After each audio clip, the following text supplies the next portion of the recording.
All right, so there is a big picture issue, and we haven't talked about it in a couple of weeks. We talked about it a little bit last week, and it would appear that the American administration, the Obama administration, is not as firmly determined to prevent an Iranian nuclear bomb as their public statements might indicate.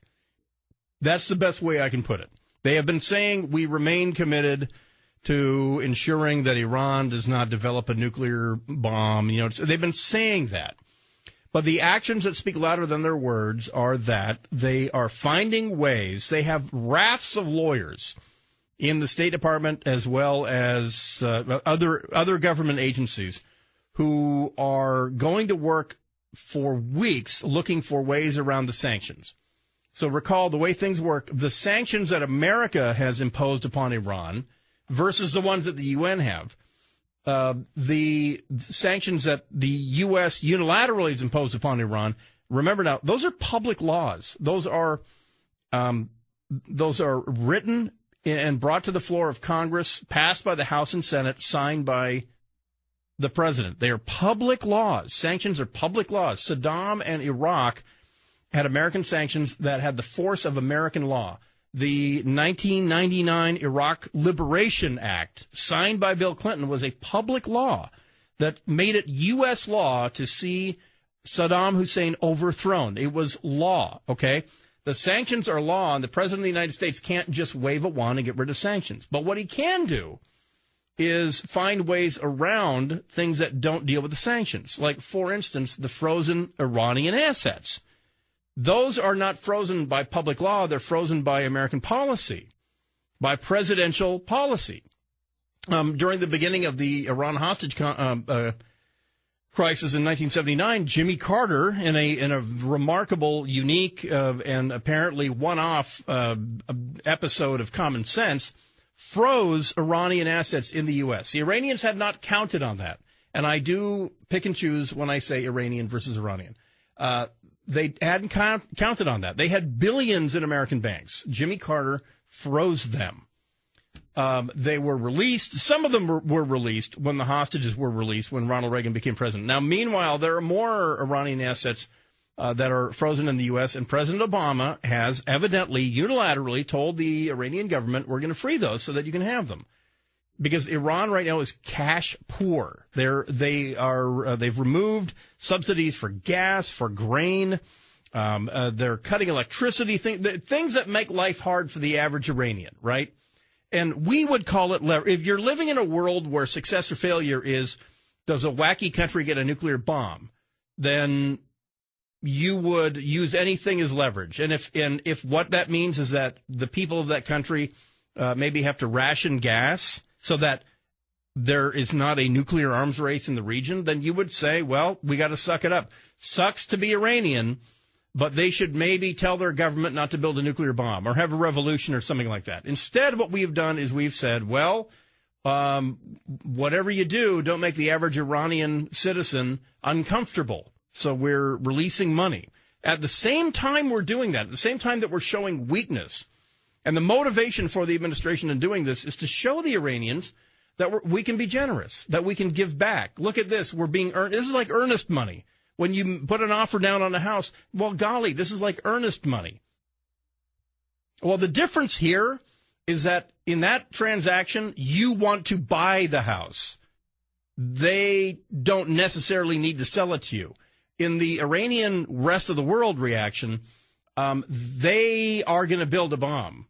They don't need any earnest money. They need the leverage, and the leverage is their money, but we're giving it up. But more on this here in just a second, because in comes Vladimir Putin. Right when John Kerry and the American administration, Secretary of State John Kerry, fail in Paris, in rides Vladimir Putin, who announces the first Moscow round of talks with Iran, which are, because Putin knows how to do this kind of thing, he knows how they're going to wind up before they even start. In the long run, and I mean in the next 20 years, does it matter to Southern California whether or not Iran gets a nuclear bomb? Well, you know what? I'm going to give you the bottom line. The bottom line is, honestly, no. And I know I'm going against the grain, when I say that. But when people say, well, what about world peace and regional stability and all that? All right, hats off to world peace. And believe me, the line forms here to agitate for world peace. And I work tirelessly for world peace. However, does it affect your daily life 20 years from now or 5 years from now if Iran has a nuclear bomb? No, it doesn't. That's kind of the bottom line. What if they choose to use the nuclear bomb? Well, our immediate concern is the environmental impact, fallout. But considering the decades, the 20 years of open atmosphere nuclear testing that went on, we have discovered that you can have fallout in the atmosphere and we'll survive. Now, there was an atmospheric test ban in the early 60s and all that, but bottom line is if the Iranians test a weapon, which they probably won't do in the open atmosphere, because, first of all, that's just unzipping your fly, but if they ever choose to use it and the oil market is unstable, because here's something that we've discovered in the last, say, 5 years, and that is that regardless of what some environmentalists have said, the United States and the Canadians, we can actually increase our production of domestic fuel sources. Because the Middle East, for all of us, unless you are a friend of Israel and you're concerned about the survival of the state of Israel, and that's fine. I love Israel. It's a democracy. I want democracies to flourish. But at the end of the day, what does the Middle East boil down to for us in the United States? Oil. And that's it. And if we don't depend on oil from there, or if our allied economies in Europe don't or depend less on it, or we can make up any lost oil in the pipeline from from the Middle East, then ultimately the Middle East doesn't mean much to the Europeans either if we and Russia are able to supply oil to them. So there's two things you can be concerned about. Peace in the Middle East, including down the road an Iranian nuclear bomb, or irrelevance in the Middle East. And no one ever talks about this. But when I had an epiphany months and months ago that John Kerry, every American administration since Harry Truman has been seeking peace in the Middle East, peace between the Israelis and the Arabs, the Palestinians and the Israelis, etc. Now the latest silly thing is that the U.S. government has actually put a timetable on Israel and Palestine and the whole thing. This is treading water. This is running uphill in the sand. This is getting nowhere. And I would have to come up, if I was president, I would suggest a second goal. Goal number one, of course, peace in the Middle East, because by golly, we should work for peace. But goal number two, irrelevance of the Middle East to American lives. And how do you do that? You do that by not relying on the Middle East for car juice in your car tank. That's kind of the bottom line. Luckily, we've done that. And I will give the Obama administration credit for one thing. I don't know how much they're responsible for it, and the industry is more responsible for it, but it is the increase in American domestic energy resource exploitation. Whether it's fracking and creating this extraordinary natural gas economy, which suddenly makes the economy of scale of using natural gas cheaper. So that's what is freeing up a lot of petroleum to turn into gas. Also, the Canadians. More of that means less interest that I have in the Middle East. And when I see American prestige on the line trying to prevent an Iranian nuclear bomb publicly, yet privately, apparently not giving a damn, then I know that prestige and influence goes away.